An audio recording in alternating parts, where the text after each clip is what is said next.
ഇക്കഴിഞ്ഞ തദ്ദേശ തെരഞ്ഞെടുപ്പിൽ കോൺഗ്രസിന്റെ കൈപ്പത്തി ചിഹ്നത്തിൽ മത്സരിച്ച് വിജയിച്ചവരെയും ഒപ്പം തന്നെ ആ പോരാട്ടത്തിൽ പരാജയപ്പെട്ടവരെയും ഉൾപ്പെടെ എല്ലാവരെയും അണിനിരത്തിക്കൊണ്ടുള്ള ഏതാണ്ട് 15,000-ലധികം ജനപ്രതിനിധികളും അല്ലാത്തവരുമായിട്ടുള്ള കോൺഗ്രസിന്റെ പ്രവർത്തകരെയും ഒക്കെ തന്നെ ഉൾപ്പെടുത്തിക്കൊണ്ടുള്ള ഒരു വിജയോത്സവം 2026 മഹാപഞ്ചായത്ത് എന്ന പരിപാടിയാണ് കോൺഗ്രസ് എന്ന മറൈൻ ഡ്രൈവിൽ സംഘടിപ്പിച്ചത്. കോൺഗ്രസിന്റെ രാജ്യത്തെ തന്നെ സമുന്നതനായിട്ടുള്ള നേതാവ് രാഹുൽ ഗാന്ധിയാണ് പരിപാടി ഉദ്ഘാടനം ചെയ്തത്. KPCC അധ്യക്ഷൻ സണ്ണി ജോസഫ്, പ്രതിപക്ഷ നേതാവ് VD സതീശനൊപ്പം തന്നെ സമുന്നതരായിട്ടുള്ള നേതാക്കളെല്ലാം ഈ പരിപാടിയിൽ പങ്കെടുത്ത നേതാക്കളെല്ലാം തന്നെ പങ്കുവച്ച ഒരു പ്രധാനപ്പെട്ട കാര്യം അത് വരുന്ന നിയമസഭാ തെരഞ്ഞെടുപ്പിൽ കോൺഗ്രസ് അത്യുജ്വല വിജയം നേടിക്കൊണ്ട് ഭരണത്തിലേക്ക് തിരിച്ചെത്തും എന്നുള്ളതാണ്.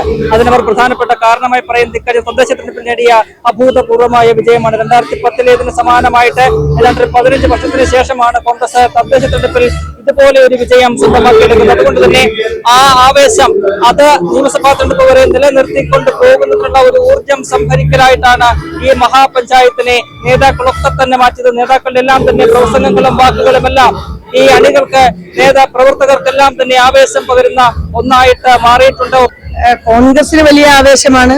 അതിനേക്കാൾ അപ്പുറമായിട്ട് ഈ അഴിമതിയുടെയും കൊള്ളയുടെയും അക്രമത്തിന്റെയും ഒക്കെ പ്രതീകമായി നിൽക്കുന്ന CPM-ന്റെ ഭരണം മാറുന്നു എന്നുള്ളതിന്റെ വലിയ ആവേശം പൊതുജനത്തിനും കേരളത്തിലെ പൊതുസമൂഹത്തിനും ഉണ്ട് എന്നുള്ളതാണ് ഏറ്റവും പ്രധാനപ്പെട്ട കാര്യം. അപ്പൊ ഇത് തീർച്ചയായിട്ടും വരാനിരിക്കുന്ന 2026 നടക്കുന്ന നമ്മുടെ അടുത്ത 2 മാസത്തിന് ശേഷം നടക്കുന്ന നിയമസഭാ തെരഞ്ഞെടുപ്പിൽ വലിയ വിജയം ഇന്ത്യൻ നാഷണൽ കോൺഗ്രസ് നയിക്കുന്ന ഐക്യ ജനാധിപത്യ മുന്നണിക്ക് ഉണ്ടാവും. അപ്പോ അതിലേക്കുള്ള ഒരു പടി കൂടി നമ്മൾ കടന്നിരിക്കുന്നു. ലോക്സഭാ പ്രതിപക്ഷ നേതാവ് നമ്മുടെ എല്ലാം ആദരണീയനായിട്ടുള്ള രാഹുൽ ഗാന്ധി തന്നെ ഇന്നത്തെ ഈ മഹാപഞ്ചായത്തിൽ വന്നത് വലിയ ഉണർവും ഉത്സാഹവും ഉണ്ടാക്കിയിട്ടുണ്ട്. തീർച്ചയായിട്ടും ഇന്ത്യയിലെ തന്നെ ഏറ്റവും അവസാനത്തെ CPM-ന്റെ ഭരണമായിട്ട് പിണറായി വിജയന്റെ ഭരണം മാറും. ഏറ്റവും അവസാനത്തെ കമ്മ്യൂണിസ്റ്റ് മുഖ്യമന്ത്രിയായി പിണറായി വിജയൻ മാറും. അടുത്ത മെയ് മാസത്തിൽ അധികാരത്തിൽ വരാൻ പോകുന്നത് കോൺഗ്രസിന്റെ ഒരു മുഖ്യമന്ത്രിയായിരിക്കും. ഐക്യ ജനാധിപത്യ മുന്നണിയുടെ ഗവൺമെന്റ് അല്ല, ജനാധിപത്യ കേരളം ഒന്നടങ്കം ഇന്നത്തെ സമ്മേളനത്തെ വളരെ പ്രതീക്ഷയോടെ നോക്കിക്കാണുന്നത് തദ്ദേശ സ്വയംഭരണ സ്ഥാപനങ്ങളിലേക്കുള്ള തെരഞ്ഞെടുപ്പിൽ വൻപിച്ച ഭൂരിപക്ഷം കേരളത്തിലെ പ്രബുദ്ധരായ ജനത UDF-ന് നൽകി. വരാൻ പോകുന്ന 2026 തെരഞ്ഞെടുപ്പിൽ ഐക്യ ജനാധിപത്യ മുന്നണി വൻപിച്ച ഭൂരിപക്ഷത്തോടുകൂടി അധികാരത്തിൽ വരും.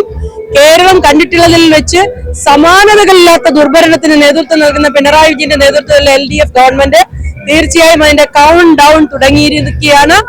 ഈ ഗവൺമെന്റ് രണ്ടാം പിണറായി ഗവൺമെന്റ് അധികാരത്തിൽ വന്നതിന് ശേഷം നടന്ന ഏതാണ്ട് എല്ലാ ഉപതെരഞ്ഞെടുപ്പും വിജയിച്ചു എന്ന് പറയാം. കാരണം തൃക്കാക്കര ആയാലും പുതുപ്പള്ളി ആയാലും പാലക്കാടായാലും നിലമ്പൂരായാലും ഇനിയിപ്പോ ചേലക്കര മാത്രമാണ് പരാജയപ്പെട്ടതെങ്കിലും 29,000 പേരെ ഭൂരിപക്ഷം ഉണ്ടായിരുന്നത് 5,000-ലേക്ക് കൊണ്ടുവന്നത് അടക്കം ശക്തമായ സന്ദേശമാണ് കേരളത്തിലെ ജനത നൽകുന്നത്. ദുർഭരണം എന്ന് പറഞ്ഞാൽ വിലക്കയറ്റം കൊണ്ട് പൊറുതിമുട്ടുന്ന കേരള ജനത ഗുണ്ടാരാജായി കേരളത്തെ മാറ്റി. അതുപോലെ തന്നെ മയക്കുമരുന്നിന്റെ ഹബ്ബായി കേരളത്തിൽ പിണറായി ഭരണം മാറ്റി. ചെറുപ്പക്കാരുടെ തൊഴിൽ സങ്കല്പങ്ങൾ തല്ലിക്കെടുത്തി പിൻവാതി നിയമനങ്ങളുടെ സഖാക്കളുടെയും ബന്ധുക്കളുടെയും മാത്രം ഇടമായി സർക്കാർ സർവീസുകളെ മാറ്റി അഴിമതിയുടെ കേളി രംഗമായി കേരളത്തെ മാറ്റി. ചരിത്രത്തിൽ ആദ്യമായി അടിമുടി അഴിമതിയുള്ള ഏക സർക്കാർ ഈ ദുർഭരണത്തിന് അന്ത്യം കുറിക്കും. വർഗീയതയ്ക്കെതിരായിട്ടുള്ള ഒരു വിളംബരമായിട്ട് കൂടി ഈ മഹാപഞ്ചായത്ത് എന്ന് പറയുന്ന പരിപാടി മാറി എന്നതും ഏറെ നിർണായകമാണ്. ഈ പരിപാടിയിൽ സംസാരിച്ച പ്രമുഖ നേതാക്കളെല്ലാം തന്നെ കഴിഞ്ഞ കുറെ കാലങ്ങളായിട്ട് CPM-നോട് അനുഭവം പുലർത്തുന്ന നേതാക്കളും സമുദായ നേതാക്കളും എല്ലാം തന്നെ തുടർച്ചയായി നടത്തുന്ന വർഗീയ പ്രസംഗങ്ങളെയൊക്കെ തന്നെ തള്ളിപ്പറയുന്നതായിരുന്നു. ആ വിഷയത്തിൽ പ്രതിപക്ഷ നേതാവ് VD സതീശൻ സ്വീകരിക്കുന്ന നിലപാടുകൾക്ക് പൂർണ്ണ പിന്തുണ ഈ യോഗത്തിൽ സംസാരിച്ച നേതാക്കളൊക്കെ തന്നെ നൽകി എന്നതും വളരെ ശ്രദ്ധേയമായിട്ടുള്ള കാര്യമാണ്. VD സതീശന് വേണ്ടിയിട്ട് ഈ പറയുന്ന ഈ പങ്കെടുത്ത നേതാക്കളെല്ലാം തന്നെ പ്രവർത്തകരും എല്ലാം തന്നെ ആവേശപൂർവമായ ഒരു സ്വീകരണം നൽകുന്ന ഒരു കാഴ്ചയാണ് നമുക്ക്. വർഗീയതയ്ക്കെതിരായിട്ടുള്ള നമ്മുടെ പോരാട്ടം നമ്മൾ എന്നെ തുടങ്ങിയതാണ്, നമ്മൾ തുടർന്നുകൊണ്ടിരിക്കുന്നതാണ്. ഇപ്പൊ പ്രത്യേകിച്ച് ഇപ്പോ സമകാലിക രാഷ്ട്രീയ സാഹചര്യത്തിൽ കേരളത്തിൽ വർഗീയതയ്ക്കെതിരെ കൂടുതൽ ശക്തമായി പറയേണ്ടതിരിക്കുന്നു. കാരണം തെരഞ്ഞെടുപ്പ് ആകുന്നതിന് മുമ്പ് ചില ആളുകളൊക്കെ പ്രത്യേക താല്പര്യം വെച്ച് സർക്കാരിന് വേണ്ടിയിട്ട് വർഗീയ ധ്രുവീകരണത്തിന് വേണ്ടി ശ്രമിക്കുമ്പോൾ അതിനെ ചെറുത്തു തോൽപ്പിക്കേണ്ടത് UDF-ന്റെ പ്രത്യേകിച്ച് കോൺഗ്രസിന്റെ പ്രഖ്യാപിത നിലപാടിന്റെ ഭാഗമാണ്. അതുകൊണ്ട് തന്നെ ഇന്നിപ്പോ VD സതീശനായാലും പ്രതിപക്ഷ നേതാവായാലും മറ്റു നേതാക്കന്മാരൊക്കെ അതിന് തുല്യം ചേർത്തുന്ന നിലപാടാണ്. കേരളത്തിന്റെ മനസ്സ് മതേതര മനസ്സാണ്. വർഗീയതയുടെ പേരിൽ മുതലെടുപ്പ് നടത്താൻ ആര് ശ്രമിച്ചാലും അത് ജനങ്ങൾ തിരിച്ചറിയും. കോൺഗ്രസിന്റെ നിലപാട് അത് മതേതര നിലപാടാണ്. വർഗീയത ആര് പറഞ്ഞാലും മുഖം നോക്കാതെ നമ്മൾ പ്രതികരിക്കും. അതുകൊണ്ട് ജനങ്ങളെ തിരിച്ചറിയും, ജനങ്ങളെ യുഡിഎഫിനോടൊപ്പം നിൽക്കും. തീർച്ചയായിട്ടും കേരളത്തിന്റെ ഒരു ജനാധിപത്യ മനസ്സ് അത് എല്ലാ കാലഘട്ടത്തിലും വർഗീയമായ കാഴ്ചപ്പാടുകൾക്ക് വിരുദ്ധമായ സമീപനം എടുത്തിട്ടുള്ള ഒരു നാടാണ്. ദൗർഭാഗ്യവശാൽ ഇന്ന് കേരളത്തിന്റെ ഭരണത്തിന് നേതൃത്വം കൊടുക്കുന്ന പിണറായി വിജയൻ സർക്കാരും ആ സർക്കാരിന്റെ മന്ത്രിമാരും മുഖ്യമന്ത്രിയും മന്ത്രിമാരും അതോടൊപ്പം തന്നെ ആ പ്രസ്ഥാനത്തിന്റെ നേതാക്കന്മാരും അവരെല്ലാം ഇന്ന് കേരളത്തെ സാമൂഹ്യമായി വിഭജിക്കാനുള്ള ഒരു വലിയ ശ്രമം നടത്തിക്കൊണ്ടിരിക്കുകയാണ്. ഈ കേരളത്തിന്റെ മതേതര മനസ്സ് ഭിന്നിപ്പിക്കപ്പെടാൻ പാടില്ല എന്നുള്ളതാണ് ഐക്യജനാധിപത്യ മുന്നണിയും കോൺഗ്രസും യൂത്ത് കോൺഗ്രസും എല്ലാവരും ആഗ്രഹിക്കുന്നത്. അതുകൊണ്ട് തന്നെ ഈ വർഗീയമായ പരാമർശങ്ങൾക്കെതിരെ, വർഗീയമായ പ്രചരണങ്ങൾക്കെതിരെ അതിശക്തമായ ഒരു പ്രതിരോധം കേരളത്തിനകത്ത് ഐക്യജനാധിപത്യ മുന്നണിയും കോൺഗ്രസും യൂത്ത് കോൺഗ്രസും അടക്കമുള്ള രാഷ്ട്രീയ പ്രസ്ഥാനങ്ങൾ ഈ സംസ്ഥാനത്തിനകത്ത് തീർക്കും. ഒരു കാരണവശാലും ഈ സംസ്ഥാനത്തിനകത്ത് വർഗീയമായ ഒരു വിഭജനത്തിന് കളമൊരുക്കാൻ ഇടത് മുന്നണിക്ക് അവസരം ഒരുക്കി കൊടുക്കില്ല.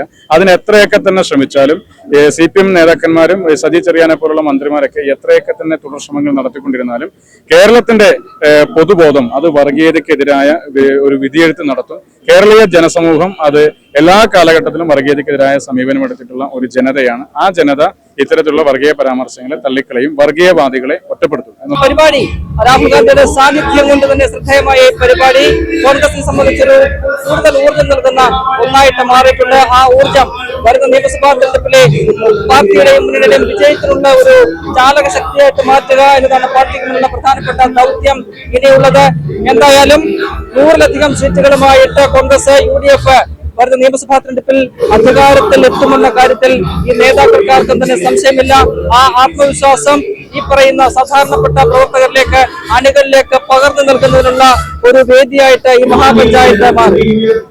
ഇത്തരമൊരു വിജയാഘോഷം നടത്തുമ്പോൾ നിയമസഭാ തെരഞ്ഞെടുപ്പ് ഇനി ഒരു 2-3 മാസങ്ങൾ മാത്രം ബാക്കി നിൽക്കുമ്പോൾ നമുക്ക് വളരെ ഊർജം പകരുന്ന ഞങ്ങളെ പോലുള്ള സാധാരണക്കാരായിട്ടുള്ള പ്രവർത്തകർക്ക് വളരെയധികം ഊർജം പകരുന്ന രീതിയിലുള്ള വളരെയധികം സ്ട്രോങ് ആയി തന്നെ മുന്നിലേക്ക് പോകാനായിട്ടുള്ള ഒരു മാർഗദശ കൂടിയാണ് പാർട്ടി ഞങ്ങൾക്ക് ഒരുക്കി തരുന്നത്. അപ്പൊ അത്രയും ആവേശത്തോടു കൂടിയാണ് ഇന്നിവിടുത്തെ എല്ലാ പ്രവർത്തകരും തിരിച്ച് അവരവരുടെ നാടുകളിലേക്ക് പോകുന്നത്. അപ്പൊ അതിൻ്റെതായിട്ടുള്ള ആവേശവും ഊർജവും നമുക്ക് വരുന്ന തെരഞ്ഞെടുപ്പിലും എന്തായാലും കാണാൻ സാധിക്കും. തീർച്ചയായും രാഹുൽജി നമുക്ക് വേണ്ടി വന്ന് നമ്മളോട് സംസാരിച്ച് നമ്മളോടൊപ്പം സമയം ചെലവഴിച്ചു പോവുക എന്ന് പറയുന്നത് നമുക്ക് അത്രയും ആവേശം പകരുന്ന ഒരു കാര്യം തന്നെയാണ്. അപ്പൊ അദ്ദേഹത്തിന്റെ സാന്നിധ്യത്തിൽ ഇത്തരത്തിലുള്ള വിജയാഘോഷം നടത്താൻ പറ്റിയതും പാർട്ടിക്ക് വളരെ വലിയൊരു വിജയം തന്നെയാണ്. അപ്പോ ഇനിയുള്ള ദിവസങ്ങളിലും നമ്മൾ നിയമസഭാ തെരഞ്ഞെടുപ്പിൽ ഇതിനേക്കാൾ വലിയ വിജയമായിരിക്കും നമ്മൾ ഫേസ് ചെയ്യാനായിട്ട് പോകുന്നത്, നമുക്ക് വരാനായിട്ട് പോകുന്നത്, നമുക്ക് കിട്ടുന്നത്. നേരത്തെ നേതാക്കൾ പറഞ്ഞ പോലെ 110 സീറ്റോട് കൂടിയായിരിക്കും ഇവിടെ ഭരണത്തിൽ വരുന്നത്. അപ്പൊ അതിൻ്റെതായിട്ടുള്ള ഒരു മുന്നൊരുക്കമാണിത്. അപ്പൊ ഇനിയും രാഹുൽജിക്ക് നമ്മളോടൊപ്പം വന്ന് നമുക്ക് ഇതേപോലെ വിജയാഘോഷം നടത്താൻ സാധിക്കുമെന്നുള്ള ശുഭപ്രതീക്ഷയിൽ തന്നെയാണ് എല്ലാവരും ഇവിടുന്ന് പോയിരിക്കുന്നത്.